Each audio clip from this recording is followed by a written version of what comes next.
primeiro-ministro russo realiza visita oficial à Venezuela para fortalecer relações bilaterais. Na Argentina, veteranos da Guerra das Malvinas relembram os 28 anos do conflito. E a aviação israelense volta a bombardear a faixa de Gaza. Pelo menos 3 crianças ficaram feridas. Olá, eu sou Ayrton Salles Júnior, direto dos estúdios de Caracas, na Venezuela, e o Telesur Notícias começa agora. O primeiro-ministro russo, Vladimir Putin, chegou hoje à Venezuela em sua primeira visita oficial ao país.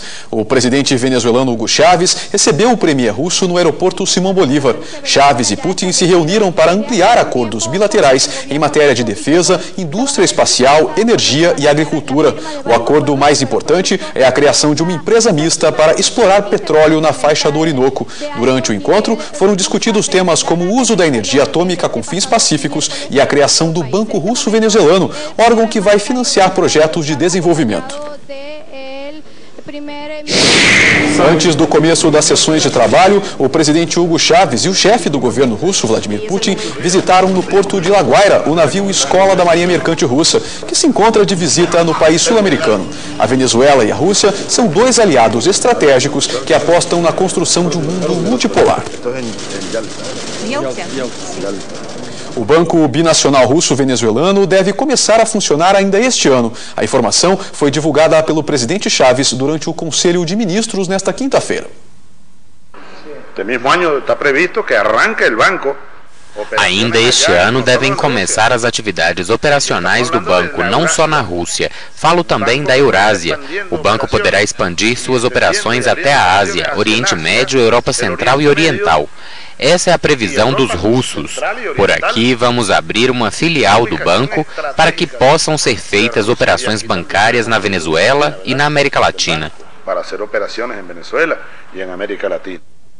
A Argentina lembra hoje, dia 2 de abril, os 28 anos da Guerra das Malvinas, com uma homenagem aos caídos. Os veteranos marcharam com tochas e fizeram uma procissão até o monumento às vítimas da guerra na Praça Central São Martim. O conflito entre a Argentina e a Grã-Bretanha em 1982 deixou 650 soldados argentinos mortos. A vigília terminou com o hino nacional argentino.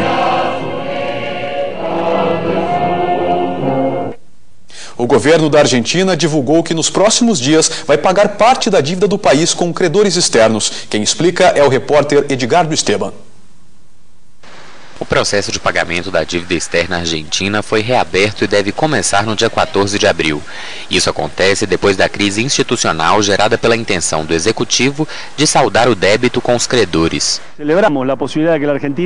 Comemoramos que a Argentina possa estar neste processo de regularização da dívida. O país deve sair definitivamente da inadimplência. Existe um processo já avançado do ministro da Economia para o pagamento dos credores que não participaram em 2005.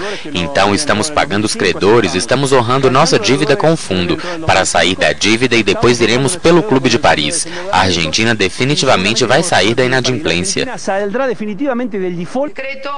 O governo vai poder utilizar reservas do Banco Central para o pagamento da dívida pública, já que a Justiça revogou uma medida cautelar que congelava o decreto de necessidade e urgência assinado pela presidente Cristina Kirchner.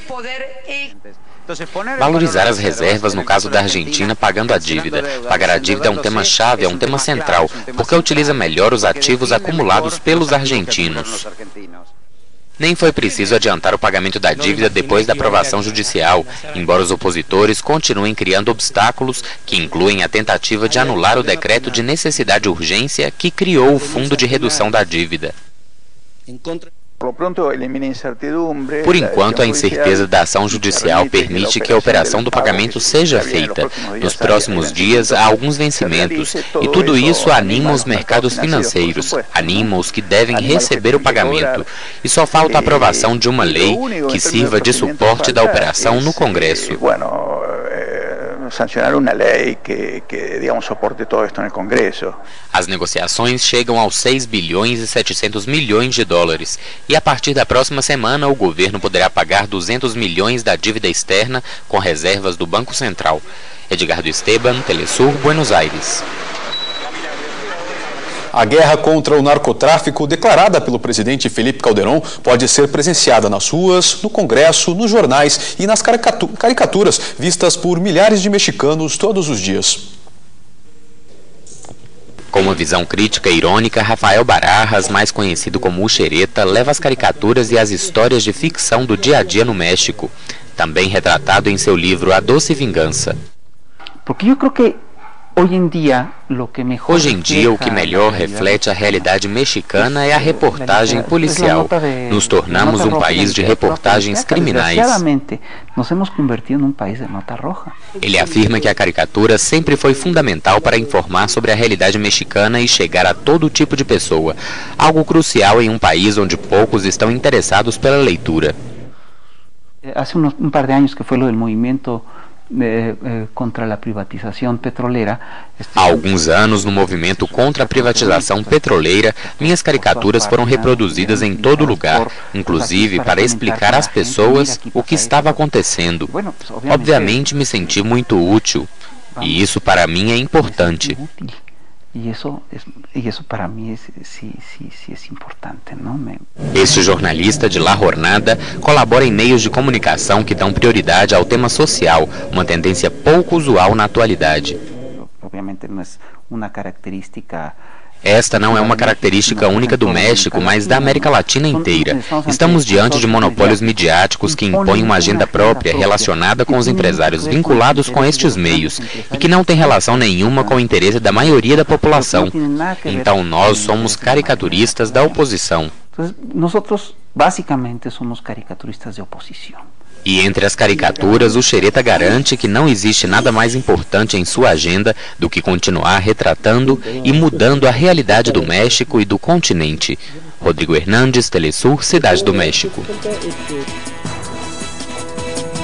Vamos a um rápido intervalo e você vê a seguir: cidade peruana de Machu Picchu volta a ser visitada depois de 2 meses fechada por fortes chuvas.